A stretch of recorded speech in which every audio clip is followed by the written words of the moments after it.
వెలివాడల్లో తొలిపొద్దు కిరణమై వెలుగులు పంచే విజ్ఞాన దీపం అంబేద్కర్ సార్. పిల్లలంటే మమకారం, పెద్దలంటే గౌరవం, సమాజం అంటే ఎక్కువ మక్కువ. అణిచివేతల్లి అధిగమించిన వాడు, చిత్కారాలపై యుద్ధం ప్రకటించిన వాడు. ఆయనో మార్గదర్శి, ఆయనో దిక్సూచి, జీవిత పాఠాలు నేర్పే బోధకుడు, గమ్యానికి దారి చూపే టార్చ్ లైట్. ఆకలని వచ్చిన అనాథలకు అక్షరాన్నిచ్చి ఆవాసాన్నిచ్చి అంకులయ్యాడు. జాలి, ప్రేమ, కరుణ, దయ, త్యాగం కలగలిపిన నిలువెత్తు మానవ రూపం. తల్లిదండ్రి ఆశయాలు నెరవేర్చిన తనయుడయ్యాడు.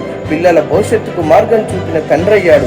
ఎల్లవేళల భార్యను ప్రేమించే ప్రేమికుడయ్యాడు. సమాజ హితాన్ని కోరే ఓ అంబేద్కరుడయ్యాడు. కష్టాల కడలి నవ జీవితంలో ఎన్నో ఒడిదొడుకులను, ఎన్నో ఆటుపాట్లను, ఎన్నో అవరోధాలను అధిగమించి నిలబడ్డ నికార్సైన అంబేద్కర్ వారి. ఆయన కన్నీరు పెట్టుకుంటారు ఇతరుల కోసం, ఆయన కష్టపడుతుంటాడు పేదవాళ్ళ కోసం, ఆయన సంతోషపడుతుంటాడు ఎవరైనా విజయం సాధించినప్పుడు, ఆయన ఇష్టపడుతుంటాడు ఈ సమాజాన్ని ఎవరైనా ఇష్టపడే వాళ్ళు కనిపించినప్పుడు. ఉద్యోగ ఉపాధి జీతభత్యాన్ని సమాజ బాధ్యత కోసం ఖర్చు చేస్తాడు.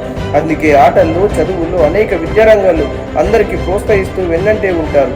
సమాజ అభివృద్ధికి భాగమైన ఉద్యమాల్లో పాల్గొంటారు. అందరినీ ప్రేమించి తిరిగి ప్రేమ అభిమానాలను పొందుతూ మా అందరికీ ఆదర్శంగా నిలిచిన అంబేద్కర్ సార్ జీవితానికి ప్రత్యేక జైభీములతో, మీ పదవి విరమణకు హృదయపూర్వక శుభాకాంక్షలతో మీ బొమ్మిన రాజ్ కుమార్.